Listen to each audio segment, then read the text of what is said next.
Now, let me just quickly check in.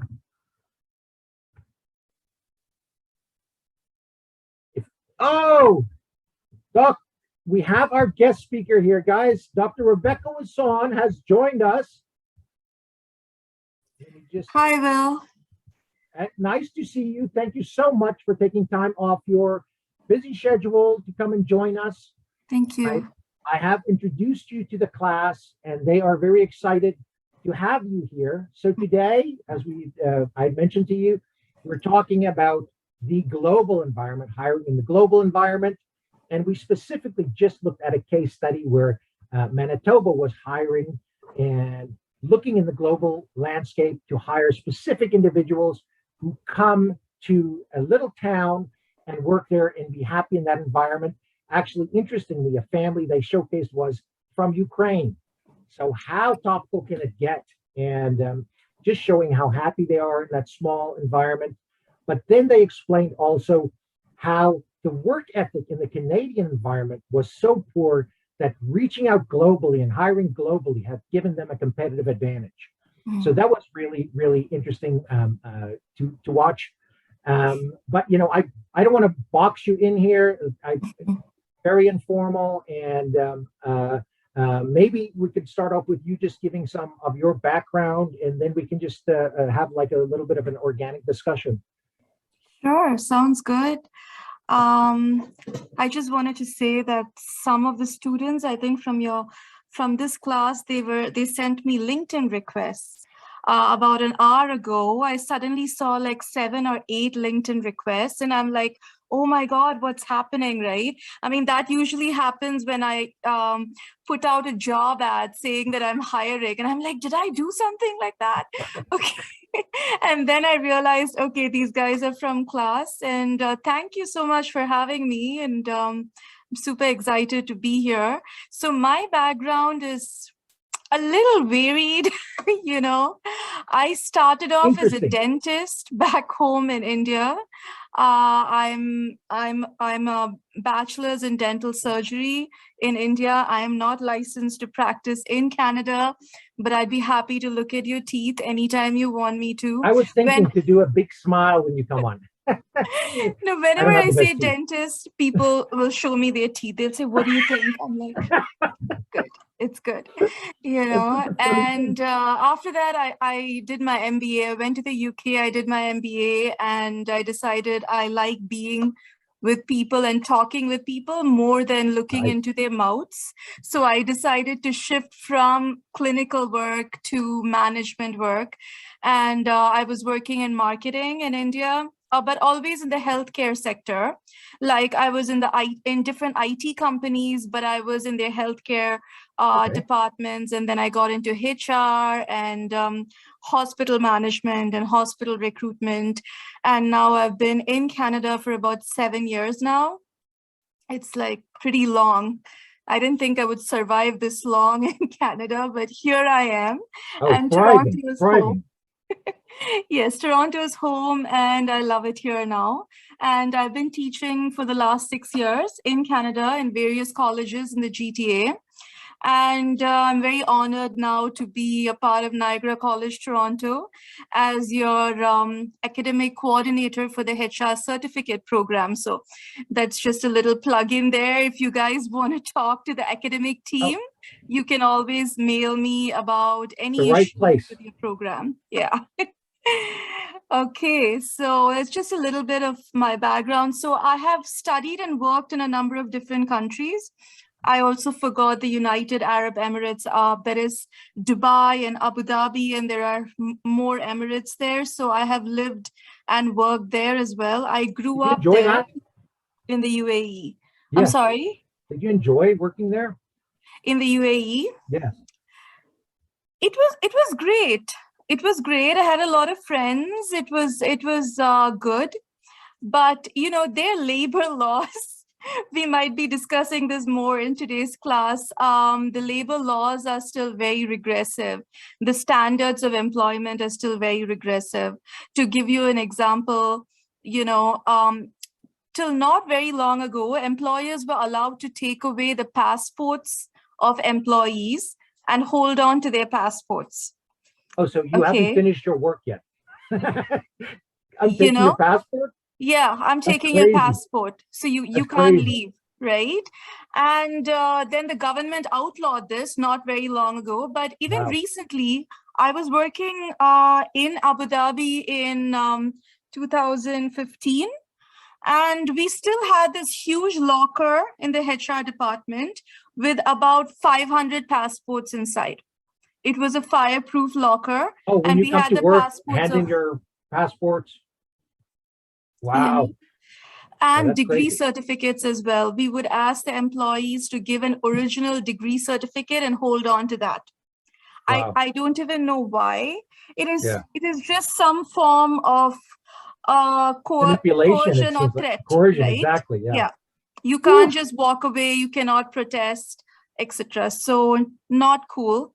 But it's unfortunate that's how it was. And my panic used to always be if the building caught fire, 500 passports are going to go up in flames. Wow. So it's going to be hell. But yeah, so that's how it is. But I did enjoy my job. And I enjoyed the culture and the people and everything, but there were these laws that were very regressive. So refreshing to be in Canada then. I guess we're probably on the progressive side. Very progressive, very progressive.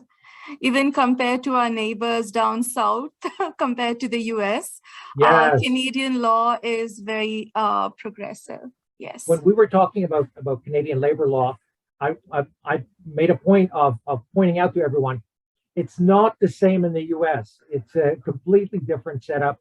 And of course, we have to keep that in mind. And I think we're very fortunate here in Canada that things are like they are. Things that seem commonplace to everyone in Canada, like this is common knowledge. This is, it's common knowledge in Canada is not common knowledge all over the world. So that is actually an advantage we have. But we have to keep that in mind, obviously, when we move around. Yeah.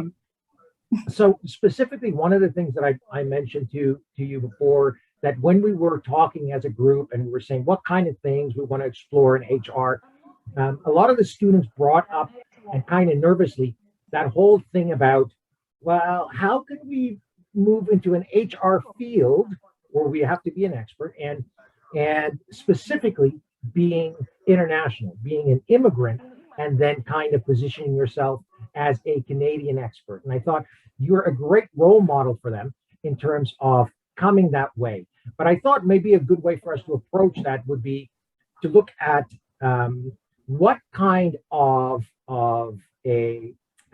struggles or what kind of barriers students might experience or find in this quest to become HR professionals or professionals in Canada, if we wanted to generalize that, and how they can overcome those. And with the end goal being, I want them to find some hope in some strategies that maybe you can give them to overcome those things, and maybe some pitfalls that they have to watch out for, things that are obvious mistakes that that might be kind of one of those we don't see the forest through the tree things, where they're so obvious that we kind of forget about them, that if we just avoid those, that can help us a lot in advancing our careers in this Canadian environment. So anything, anything along those lines that you could share with the class would be extremely helpful. Sure. A lot of students do come to me, like former students of mine, or even students I've never thought. They come to me for consultations about shifting into the job market here. One thing I tell everybody, and I'm sure a lot of people know this, if you've done a basic amount of research on Canadian resumes, you would know that the resumes in Canada have to be very customized for your job role. But having said that, a lot of people, even senior level execs, they find it very difficult to customize their resume. The problem is... ask you, sorry, Rebecca. Yeah. Guys, do you guys all understand what Dr. Wasson is talking about here when we talk about customizing resumes? Are you guys all okay? So if you guys don't understand anything that is brought up, please let us know. So customization obviously means one size does not fit all. It's just a basic, if somebody, that might be an automatic disqualification. If you send a resume to a lot of companies and it's the same resume, it's not customized. So like Dr. Wasson is saying here, that is the practice. That is the acceptable standard, that you will customize your resume for a specific position. So you have to obviously put those efforts in. And if you're in an HR position, on the flip side, that's a disqualifying factor for other people too. Yeah, so that is super important. I can share, okay, I have the chat here. I can share a link for a great resume site. It is zeti.ca if you guys want to take that down.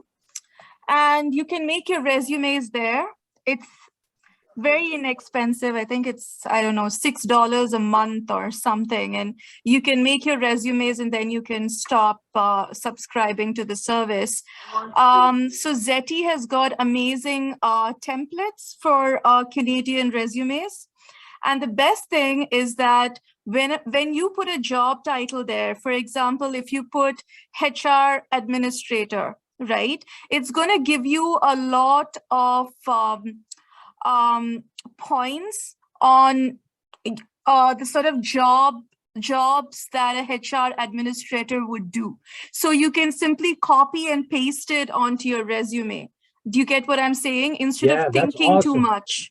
That's pretty awesome. So you can just pre-populate the fields on the resume, and you can finish your resume in 10 minutes. Because otherwise you have to really think about how to do it. It takes care of the grammar errors, the spelling errors. So it's a really cool site. I would strongly advise you guys do that. That's a cool So when I say customize, I seriously mean customize. Like for me, I have about 5 or 6 different resumes. Okay, I have one resume for an academic coordinator position, which I used to get this job here. I have one resume which obviously works. It worked. I have one resume for HR professor. I have one resume for healthcare professor or dental assisting professor, because I'm a dentist and a HR professional. Now think about it. If I put both of that into one resume, people are going to get really confused. They won't understand why I'm applying for this job, right? Or get overwhelmed. Yes. They'll be overwhelmed. The problem is that in many Asian countries, and I've seen this in the Middle East and in India, people put everything on one resume. They put everything on it. And if they're open to multiple jobs, like say you want a job in customer care or HR or administration, they will put it all there on the title. They'll just put slashes and put it all there, right? And recruiters in India and the Middle East are okay with this, because they have so many job openings. So they'll just pick one and put you into it. But it's not like that here in Canada. You have to have very customized resumes, right? If they say HR administrator, your resume should say HR administrator on top. And whatever the job description is, the JD is, make sure you have those on your resume. Because oftentimes resumes are scanned by software and they search for keywords, okay? And that's where your resume can get rejected. It may not be seen by a human recruiter. The software might just throw your resume out. So it's like Google search, right? The keywords are important. Make sure you put the keywords that are on the job description in the resume and in the cover letter. Cover letters are very important in Canada as well, right? So have and that different obviously resumes. Customized too. Yeah, have different resumes with matching cover letters.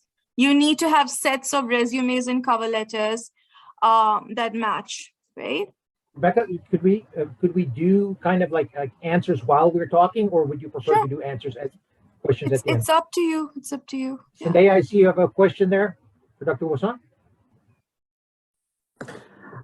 So ma'am, if you have the kind of skills that you have, like a dental and as well as HR, when you customize your resume, do you put, when you're talking about your qualifications as such, do you put all your qualifications in one, or you probably don't mention, no? I won't put it. If I'm applying for a HR professor position, I would put that I'm a CHRP and that I'm working towards a CHRL and I'm an MBA. That's all I'll that's put. fine. There's no problem. That's okay. You're not lying on it, right? A lot of students used to ask me this. They used to ask me, is that okay? But you're not lying. You're just cutting out unnecessary information.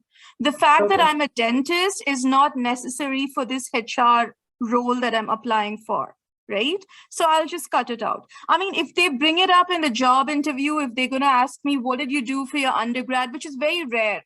Nobody's going to ask that. But if they do, then I'll tell them, yeah, I was a dentist and then I switched into HR. And they'll ask me, how did that happen? So what skills did you bring from your dental days? And I'll say, well, I used to deal with patients, and, a doctor is the best person to be in HR, because when you're dealing with people as patients, and you can deal with employees anytime, right? So those are transferable skills.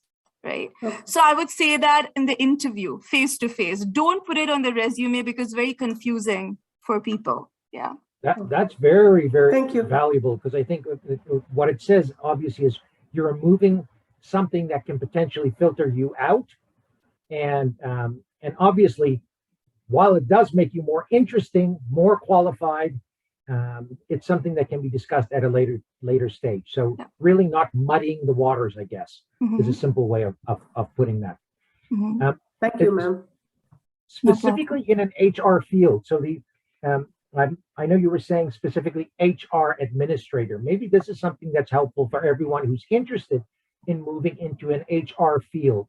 Are there certain key positions that we can expect for when you come out of graduation? Is HR administrator, coordinator? What are the steps and what are the kind of experiences that you can recommend? Would it be something like we start at HR admin, or would we be better off to go for a coordinator position? Which one would be better for us in terms of progression, in terms of a career in the HR field? I think for an internationally trained professional, it would be easiest to get into a recruitment position. If you have prior recruiting experience, it's easiest to get into a recruitment position. And I would suggest that you do that. And because recruiters, they're not required to have a CHRP as well. You can always mention on your resume that you're working towards your CHRP. I would strongly suggest that all of you become members of the HRPA. You know that is the Human Resources Professionals Association. Okay. In Canada, you don't need a license to be a HR professional, but it is still mostly required that you have a CHRP or a CHRL, or at least that you're working towards one. Okay, so most jobs, if you look at it, they would say you should have a CHRP or you're working towards it. Now, what that means, you should at least be a member in good standing in the association. So what is required to get those? So membership is, you just pay the membership fee. That's it. And for students, it's lower. I think for me, my membership is coming out for renewal. So every year we pay, I pay $350 or something to retain my membership. For students, I think it's $250, if I'm not mistaken. Oh, that's a pretty hefty investment. Yeah, for a year. Yeah. Many organizations, though, they will pay for you. They'll pay it as part of the professional fees. Oh, okay. That's if you are in HR, they will pay for your professional fees. Yeah. And now, with these qualifications, specifically, just to address that you mentioned, recruitment, because I know that might be an interesting one, specifically that we looked at that kind of today. Now, I was, one of my friends was a recruiter, and he actually had a recruiting business downtown, and primarily in packaged goods. but he was doing very well for himself, senior level. But I think a lot of his business was just commission based. So when we're looking at from the student level, if our students are going to get their qualification and then they go to companies to potentially become recruiters, what kind of compensation would we be looking at? And that's is that commission based, or would you be looking at a base salary plus commission? What No, is they the would be expectation there? Is there a standard? there would be a base salary for sure. Okay. If you're working in an organization, I mean, freelance recruiters, obviously, they would work on commissions, Okay. but they would be a base salary. They may not pay you a commission in some companies if it's an organization, but if it's a recruitment firm, if it's a manpower agency, then they might assign targets to you, like sales targets, for salespeople, and then they give you bonuses if you achieve your recruitment targets. Yes, but they would be a base salary. I would say starting might be 25 to 30. That's how much the starting would be typically. So interesting. Unless that you it's a mentioned super there, company. Sorry. So interesting thing you mentioned there, the sales targets. So Yeah. any position that you move into, whether it's retail or retail management, you would have sales targets. So would that be a higher stress environment than moving into a corporate HR capacity? So you really have to be a go-getter, to be like, oh, I see the opportunity here, as opposed to, okay. Yeah, recruiting would be more stress. Yes, it would be higher stress. But then again, you're trying to get people to join organizations. Sure. Typically, that's less stress than actually selling something. I'm sure salespeople have a lot more stress. People are always looking for jobs. So I think recruiting would be lesser on the stress scale. But yeah, for sure. Yeah, and you feel like you're doing that. You're bringing two parties together and making the world a better place if you set up a nice win-win situation. You're getting someone a job and you're getting someone a productive employee. So that's that benefit. Now, just talking about, I think actually a part of this was kind of addressed here, where you said if you pay for your membership, CHRP membership, that would address kind of that credential, that credibility factor. So if you have a qualification, then you have a certain obviously credibility. If you especially pay membership of an association, now you've got that extra layer of ability, extra layer of credibility. What could our students, what additionally could they do to build their confidence so they can feel like, listen, I really am not just having these qualifications and all these credentials, but I actually am someone who can make a difference within the Canadian environment. So I think you all are, but I think that maybe there's a voice in someone's head where somebody might go, I feel a little bit like an outsider as opposed to an insider. So maybe I'll give you an example where I'm heading to here. For instance, if you say, let's do some pro bono work for a small company who are having some HR projects or who need some HR help. Are there some specific steps like that you would recommend, or that you've seen people take that we could recommend to students to further just make themselves confident in this new environment, and also to kind of bridge the two worlds, to say, hey, listen, I have some kind of Canadian experience that I manufactured or set up for myself? Yeah. Number one thing is go through the Employment Standards Act. They always ask that you have some amount of knowledge about the Employment Standards Act. You don't have to be a legal expert, but if somebody asks you, you should be able to say, what is the maximum that, you can insure for employment insurance? $60,000, right? What is the percentage? 1.8%. CPP, what's the maximum? $65,000, right? You guys should have some of these numbers in your heads. So, you can throw that out there. You can impress people, be a walking textbook. Be a walking textbook, absolutely. Oh, that's great. So a HR person has to have some knowledge of law, employment law. That does matter.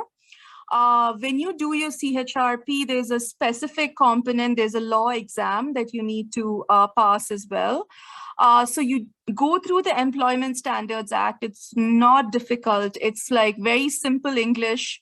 You don't have to be a lawyer to understand it. You can understand it. Don't be scared.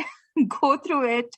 Learn the basics. I'm sure Will is teaching you some basic terms, like, for example, bona fide occupational requirement, BFOR, Yeah, we do that all undue the time. hardship, no? I'm going to have to go back now and find all of these things. But of course, I think that is such a cool thing to say, listen, if you can know these things and you can become the person in the office who they go, hey, Will, come over here. Check this guy out. And or this girl out. And you can actually be the person who can catch the things that everyone else misses. Yeah. I think that's making yourself really valuable. And it's not a big deal. I mean, I've not been practicing HR in Canada. I've been teaching it, but you don't have to keep everything in your head. Just have a sticky note on your computer with the numbers of, for EI or CPP, and you can look at it, but these are things that you should know, and what is the procedure when an employee makes a complaint? What is the procedure when the employee complains about sexual harassment at the workplace? Right? In Canada, it's different from the US. US has got different laws, but in Canada, sexual harassment is covered under the Occupational Health and Safety Act. Okay, so how do you deal with it? What is the procedure for that?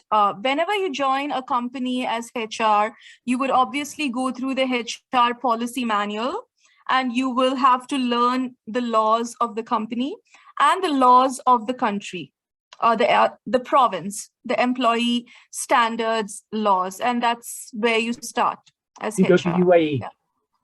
Yeah. If you go to UAE, you don't have to worry. I keep telling the students, because they all have such innovative ideas, and it seems like we have a lot of go-getters in this class who want to go out and change the world, and of course, always excited about that kind of stuff.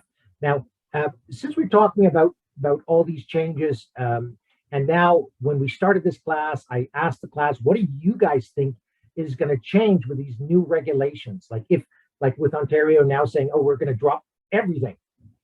So just some, I know it's totally crazy.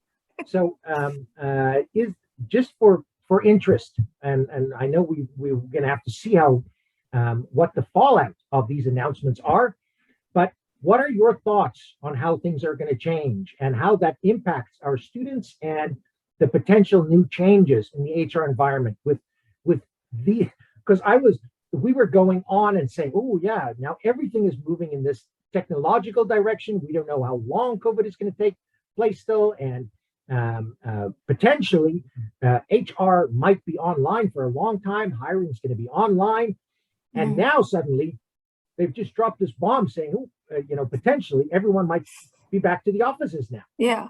So we were talking about productivity. How is that going to impact productivity? Are people going to be more productive? Do people want to go back? Or what do you see as the future? What's your take? Just your thoughts. Yeah, my take, it's going to be a hybrid work environment going forward. Maybe a couple of days at work and 3 days in the office. Sundar Pichai is the head of Google, right? Yeah. He's the head of Google. He's a Tamil guy from my part of the world in South India. And he said something really interesting. And I saw a recent interview. He said they're thinking of going into a hybrid model in Google as well. Google has always been like that. You can work pretty much anywhere if you're working with Google. But he said, it would be nice when the days that the employees come into the workplace, have something for them to do there. So the days that they come into the workplace, they should have the staff meeting on those days. They should have the trainings on those days. Don't make your employees just come into the office and sit there for 8 hours with a laptop. It doesn't make sense. They can do that at home, right? That's why we were talking about classes. We were talking about classes, the same thing. We said, well, if one of us shows up, isn't that just doing virtual classes, but in a different environment? Yeah, it doesn't make any sense, right? You can do that from home. If you're going to work, it's going to be for that camaraderie at the workplace. You're saying hi to your colleague, you're saying hi to your boss. So make that a day when you have your meetings and everything and where you engage. Otherwise, we don't need to constantly see whether the person is working or not. I mean, we are adults, we are not children, right? That we have to constantly keep checking the person's work. As long as the work is getting done, people can work at home. You don't have to keep monitoring them all the time. Isn't that a big change? It is. So we were kind of talking about that, and we were saying, I mentioned to the class, I said, that whole thing about where we talk about work expanding into the time you allocate to it. So if you're sitting in an office from 9 to 5, are you really being productive? Or can somebody be more productive for an hour in a flex environment? And what are we rewarding? Are we rewarding productivity, or are we rewarding sitting around for 10 hours? So is that going to be, you see that as a trend, that we're going to be rewarding people more for productivity or deliverables rather than for time? Absolutely, yes. This whole thing of signing in and signing out, punching in and punching out, that's going to go off. I mean, you cannot pay people just for being in the office for 8 hours, right? Yes. You have to reward them for what they are doing in the time that they are there. Now, from the HR point of view, it's going to be a little more challenging when it comes to employee engagement, right? Especially when you're dealing with some people at home, some people at work, you're having virtual meetings all the time. How do you get that team spirit going when people are not sitting next to each other? And how do you ensure that your employees are engaged with their jobs? You know, with HR, we always say that we always think that employee engagement is only about celebrating employee birthdays and giving them cards for Christmas. That's not it, right? Employee engagement is making sure that they are engaged with their work and with their team and with the organization. So that's an important part of the HR person's duties, to make sure that the employees are engaged. So that is a bit of a challenge when we're going to have people working virtually all over the world. You know, are you sure that they are engaged? Do they have that organizational citizenship behavior building for the organization? You learn about OCB in your organizational behavior class.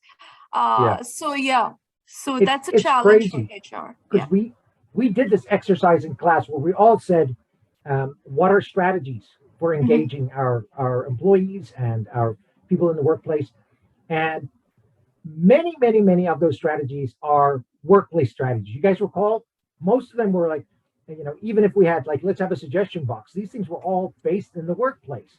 And we're going to have to revisit that exercise and specifically focus on what Dr. Wasson just said, where we are going to have to focus on, let's specifically look at this virtual environment and how can we make sure that we keep our employees engaged and happy in that environment so they don't feel detached, and then we start getting that churn where people jump ship or not happy with their company, or even worse, don't feel like part of a team or a community. So that's a real cool challenge for us to look into a little bit. The other thing is going to be the future of HR is going to have a lot of gig workers or freelance workers, you know, instead of full-time employees. They're going to be people whom you're going to take on as independent contractors, you know. For example, in our college itself, like almost all the faculty are independent contractors. So they work for themselves. They don't work for the college. It's like each faculty member is their own consultant. They have their own little business. And, you know, they give us a bill at the end of the month and we pay them for the classes that they teach you guys. So they don't work for the college. They're all independent contractors. So going forward, that's going to be the case too. But an independent contractor, you know, the problem is so far companies have sort of discriminated against independent contractors. They are not considered to be employees because they are not on the official permanent payroll, right? But going forward, we cannot discriminate. We have to treat them all as one team and make sure that they are engaged too. This is something I'm passionate about because I've done a research paper on this and, you know, I read a lot on this. So it's really important to step up HR engagement activities for your independent contractors as well. so that Oh, they wow. feel that they are part of the team, you So know. you are majorly ahead of the time here, because this is very current right now. That's true. Yeah. Wow. And of course, this ties in big time also. If you have all these independent contractors, how do you feel like an organization, or how do you feel included in that community? Yeah. Like we just said, engaged, if we are in those situations. Mm-hmm. Now, I can drive a few more questions here, but I wanted to, are you okay to take some questions from the class? Dr. Wasson, do you have any more time? So guys, based on what we just discussed, or your experiences and your career path, do you guys have any questions? I don't want you guys to be shy here, of course.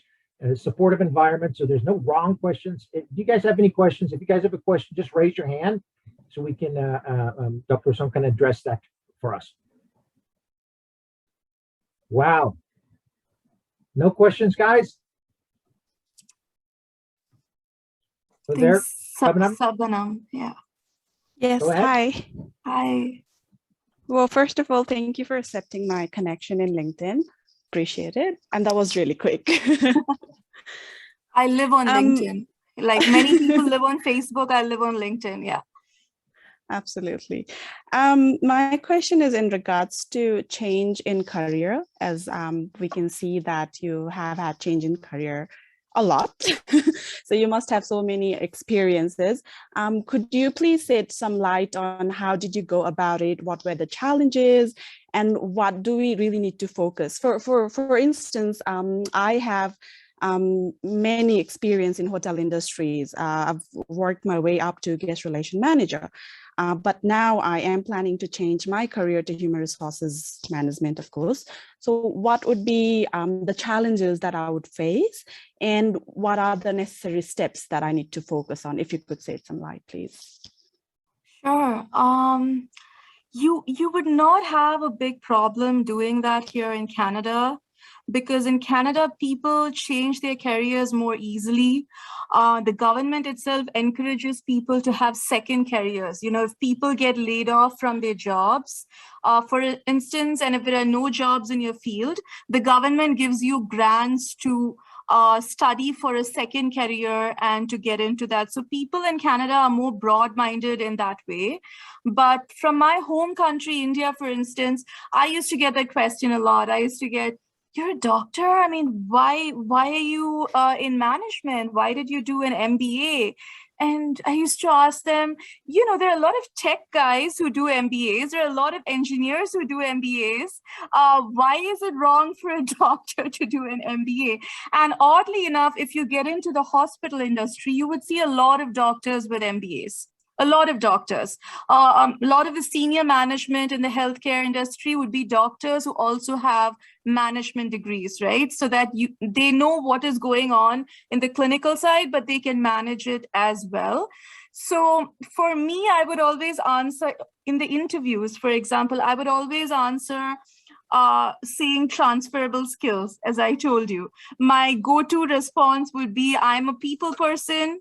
I love dealing with people. I love talking to people. I love learning about new cultures and, you know, interacting with people from new backgrounds. And, you know, that's what I'm bringing in from my medical background into my management roles, right? So there are always going to be transferable skills. As a doctor would have to be a good people person, would have to be a very empathetic person, would have to be a warm person, would have to be good with time management, organizational skills, have to have good analytical skills, because we have to analyze and diagnose the disease, right? Now, all of these are transferable skills that you can use in any management role or any corporate role, right? So focus on the transferable skills. You are a hospitality person, you're moving into HR. No big deal. I mean, in hospitality, you would be facing people all the time. You might have been a customer-facing person. So, you know, that just you're bringing that into dealing with employees at the workplace. So, you know, that is your core skill. You know, that is your personality. You love being with people. You love interacting with people. You can use that in any career you jump into. Yeah. All right. Thank you. Thank you very much. So interesting. Just tied in with that, when you were saying those things, Rebecca, I was wondering now if our students are applying for HR positions once they have their qualifications and they're moving into specific industries, are they kind of going to be locked in those industries? So say, for instance, they do manage to get an HR coordinator or an HR admin role, specifically, let's say in finance, in the finance sector, or whatever sector that might be, even retail.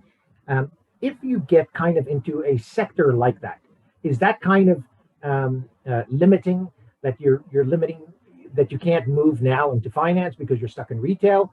Or is it pretty forgiving that you have upward mobility within different industries once you actually move into the HR field? Honestly, Will, I have seen people moving across industries. I'm sure there are problems with that, but I've seen people moving across industries. The main problem that I see for newcomers into the country, because I mentor new immigrants to Canada as well, is a so-called lack of Canadian experience. When you hear that lack of Canadian experience, it's disheartening. I used to feel that it's sort of racist and discriminatory, but I've later found over the years that they are just being, that's a polite way of saying that, hey, you may not understand Canadian workplace culture too well. So maybe you should start working somewhere in Canada and then you can do this. That's what they're trying to say. I remember when I came. That's a good take. Yeah. I remember when I came to this country, I'm a dentist and I applied for a job as a dental receptionist in a dental clinic, right? They first called me for the interview, and then the lady said, oh, you don't have Canadian workplace culture and a Canadian experience. I'm sorry, we can't give you the job. I said, it's a receptionist job. I mean, how difficult can it be? And it's the same thing, in India or here, you face customers, you book appointments. It's the same thing. I mean, come on, right? I was really mad. But when now over the years, I've realized that's what they mean. They mean that you don't have knowledge of Canadian culture. But because you guys are graduating from a Canadian college, it'll be easier for you, because they feel that if you're a student and you've studied here, then you understand Canadian culture. So don't get disappointed when you hear that no Canadian experience. Oh, that's good tip. Yeah, I would strongly suggest volunteer, because volunteering experience is considered to be experience as well. So wherever you can get a small HR role or any sort of role in a volunteering capacity, do it. I know that you want to, make money, pay your fees, but if you can volunteer even for a few hours a week, do it. And they'll give you an experience letter, and that's going to help you a lot towards getting into a professional career. Yeah. So a good investment of time that can pay dividends. That's very important. And then now, just Canadian experience as such. So a lot of people in the class now might not want to get into HR or specific HR fields. Now, just from a recruitment perspective, other than the specific tailoring of their applications, are there other steps that the students can work on themselves that'll make them more appealing in the Canadian environment from an HR perspective? So are there other things that we would look for to say, this international student is well acclimatized or knows the Canadian culture? Are there more things that you can think of? I know that's kind of putting you on the spot, because you've just been giving all of these nuggets now for us to follow. So obviously we said, okay, we adjust our resume, we volunteer, we have a credential, and then is there anything else that we could potentially say? I made these 2 slides that I wanted to go through with you guys. I don't know how much time is left, but I thought, I can just very quickly run through it, because you were asking me about Canadian culture. That would be fantastic. Okay. have you guys studied about Hofstede at all in your organizational behavior class? Hofstede's country comparison? No? Okay, don't worry. You will study about it in your organizational behavior class, okay? But here's a little bit about Canada. So Canadian culture, it's very egalitarian. That's just a fancy word for saying that they want to treat everybody equally. Everybody is treated equally. There is no class distinction or status distinction. Of course, there are going to be a few bad apples everywhere. You know, there are going to be a few racist people, mean people. But for the most part, Canadians would want to treat everybody equally. There is very less power distance in Canadian organizations. What that means is, please don't call your boss sir or ma'am, okay? Or your professors for that matter. Just call them by their first name. It was really hard for me when I first came here. I remember my first boss in Vancouver when I landed, he was like my dad's age. And it was a very, very small company, Canadian company, very informal. He used to sit in a desk about 5 feet away from me. And the first day I said, sir, thank you for giving me this job. And he looked at me and he said, sir, do I look like sir to you? I was like, oh my God, like maybe I'm going to get fired the first day, right? And then he said, just call me Glenn. You know, I'm Glenn, just call me Glenn. So don't say sir or ma'am, because some people might even get offended, because when you say sir or ma'am, it means that, you know, they sound very old. Okay, so in India, an Asian country, that would be a sign of respect. But over here, don't do that. Just call them by their name. Okay, so low power distance country, Canada, what that means is that the power imbalance between the manager and the employee is very less. It's not like in a country like India where it's more and you have to call each person sir or ma'am and be very respectful, right? And there is a high level of interdependence between people in the workplace. So the hierarchy, the manager-employee role, the hierarchy is only for convenience, right? My manager here is Nisha in Niagara College, and she's academics head. I just call her Nisha, and you know, she treats me as an equal, and we are always on the same level. But she is my manager more for the sake of convenience, right? She doesn't expect me to call her ma'am all the time. Canadians value independence, so it's a very individualistic society. So in many Asian countries, importance is given to your family, right? People would ask you, who's your dad? Who's your mom? Who's your grandfather? Where does your family come from, right? Your surname, I know your surname. Are you related to these people there? Yeah.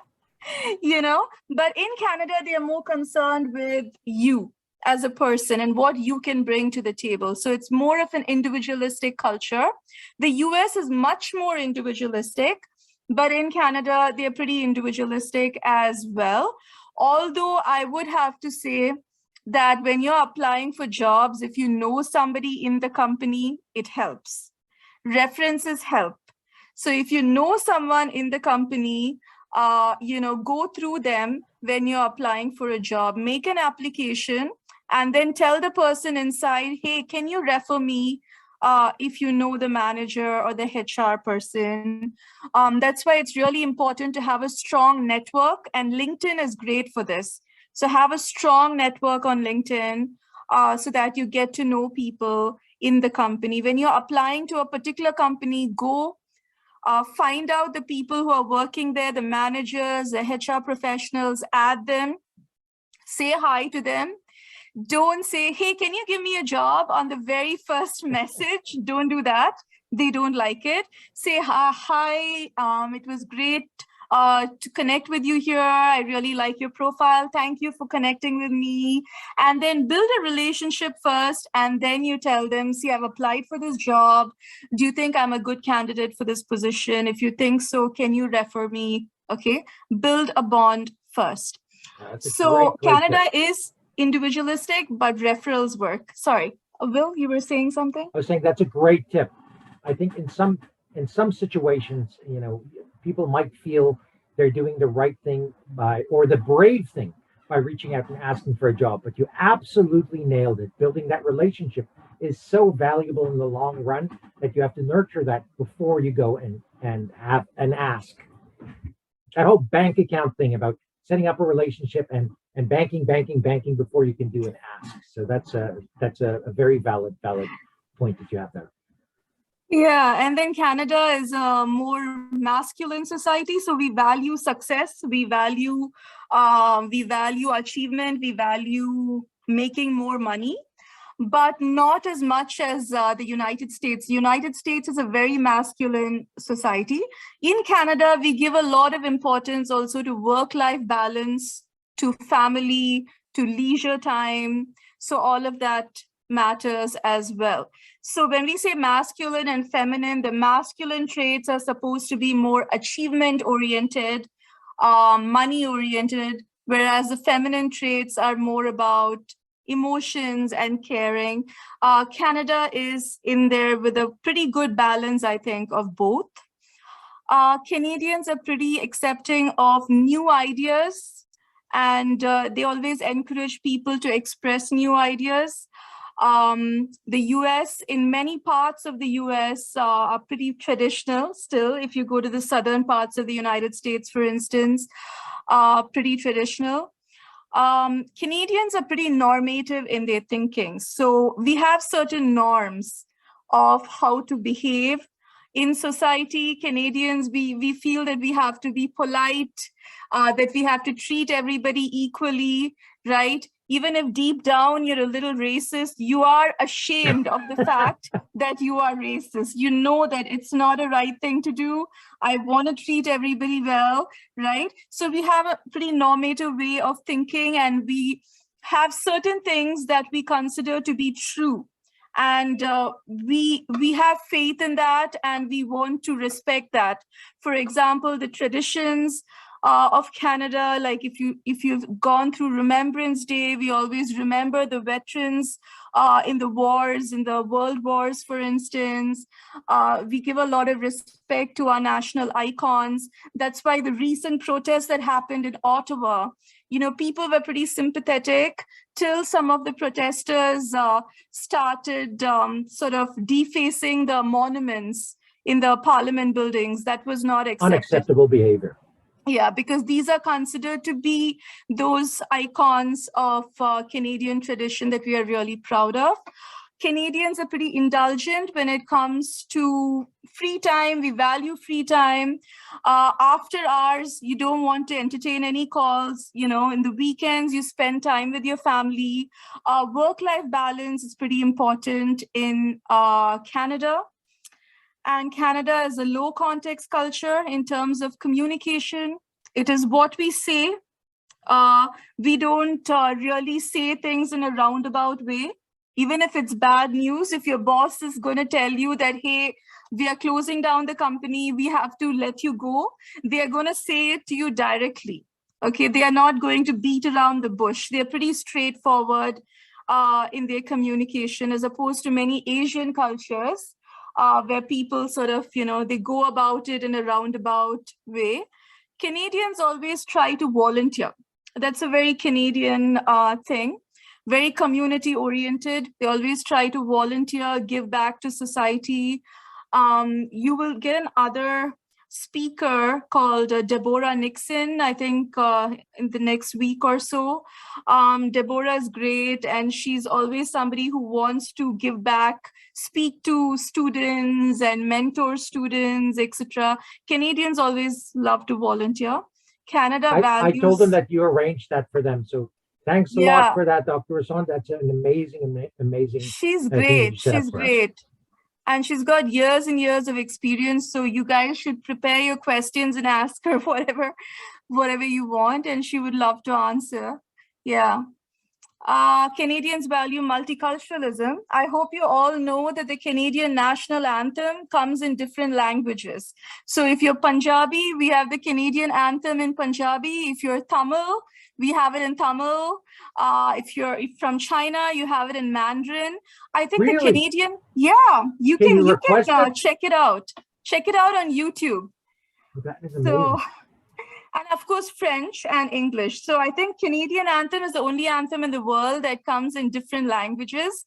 That's how much Canada values multiculturalism. Very politically correct when discussing race and sex. You know, even in LinkedIn, everywhere now, pronouns are very important.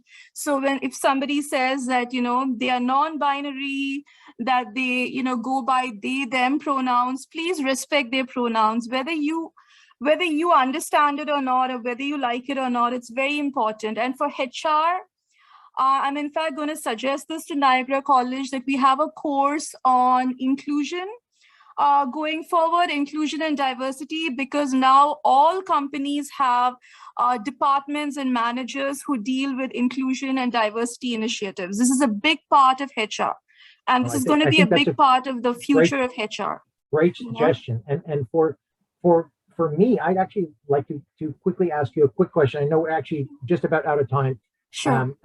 For students, including myself, who have not fully immersed themselves in I identify with these pronouns, is that something that if you do not specifically do that, is that something that's considered offensive from an HR perspective or a societal perspective, even if you do not fully immerse yourself and in all ways possible identify with this new movement?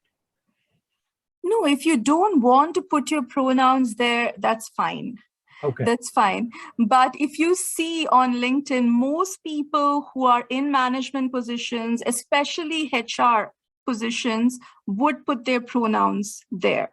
It is just to show solidarity to people from different sexual orientations or non-binary folks or it's the essentially LGBT the community. Sticker saying you're accepting of everyone. Okay. It's just that you're accepting of everyone. It's fine if you don't want to put it.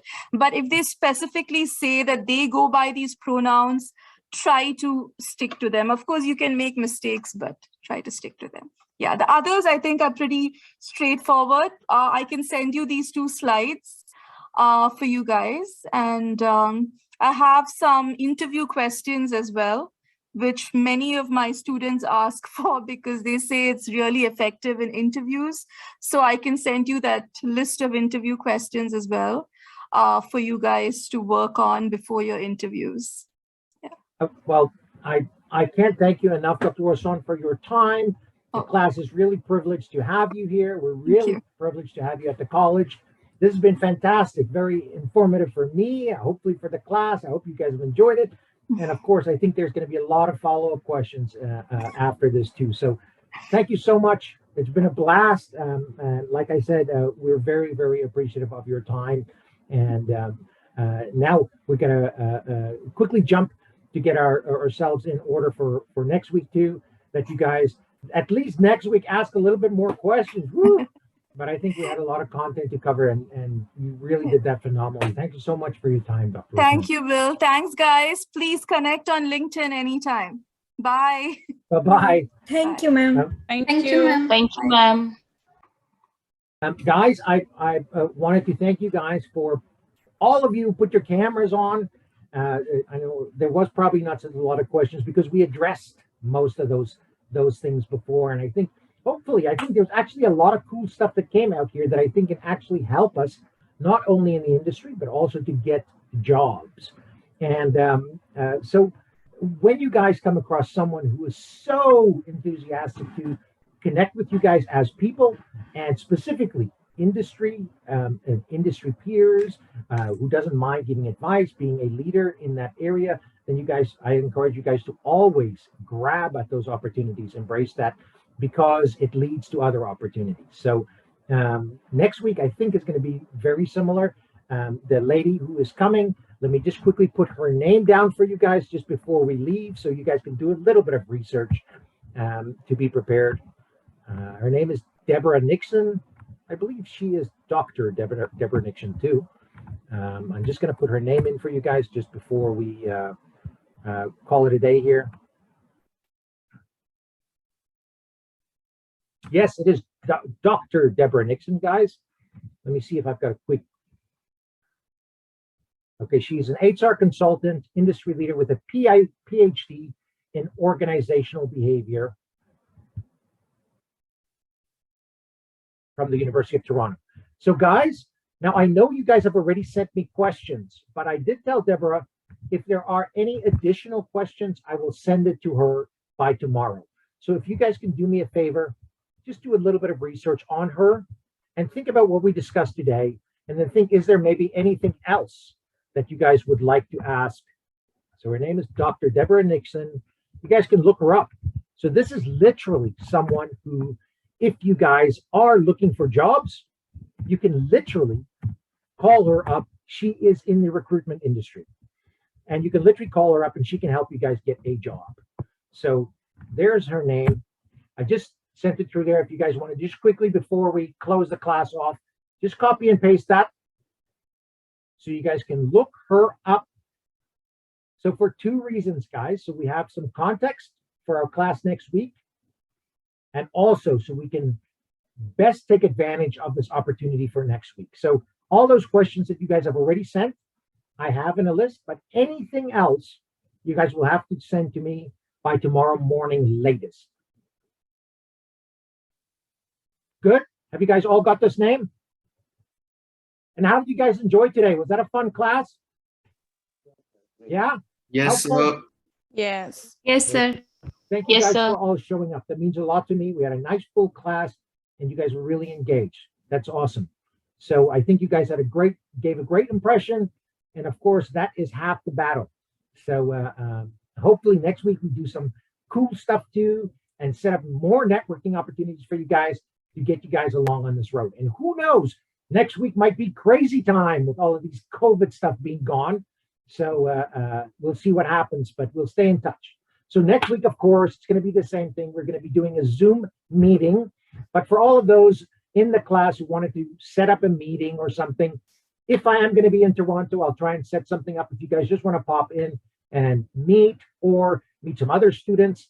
And I'm also working on setting up something where maybe I can arrange something that as a class or as a group of all the students of this year, not specifically limited by what you guys are studying, but just as a group, maybe there's some way that we can all, now that COVID is gone, all just get together for let's all chat, let's all see each other's faces and feel good about that. Maybe there's an opportunity for something like that. So I'll discuss that with people, but I think at the moment, everyone is probably seeing, hey, listen, is everything going to go according to plan with these removing the mask, removing regulations? And if it does, then that opens the door for those opportunities, okay? Okay, guys, so please don't forget, if you guys have any more questions that I can add for Deborah for next week, please have it sent to me by latest tomorrow morning, okay? Otherwise, I look forward to seeing you guys next week. Great class, guys, and have a great week. I'll see you guys next week, okay? Thank you, sir. You guys are welcome. Thank you. Thank you. Thank you, Professor. Thank you, sir. Bye. Yes. Oh, I see your question here, Micah. Yes, we can ask about that too. I think Deborah will actually have some great tips for us. She is a recruiter, and she works with a lot of presidents of companies too, so she can give you guys insight actually how to get those kind of volunteer jobs. But I think maybe there's something to do. I'm actually going to go and follow up with Rebecca, and I'm going to see maybe as a college, there's some way we can help you guys get a foot in the door. But sometimes it's easier for us to go, hey, you guys need volunteers, than for you guys to go, excuse me, can I volunteer? So I get it. In fact, when I was looking for jobs, I was so shy. I hated doing that stuff. Excuse me, do you have any jobs? So maybe there's some way that we can do that. Okay. So I'll look into that. I'll speak to Rebecca.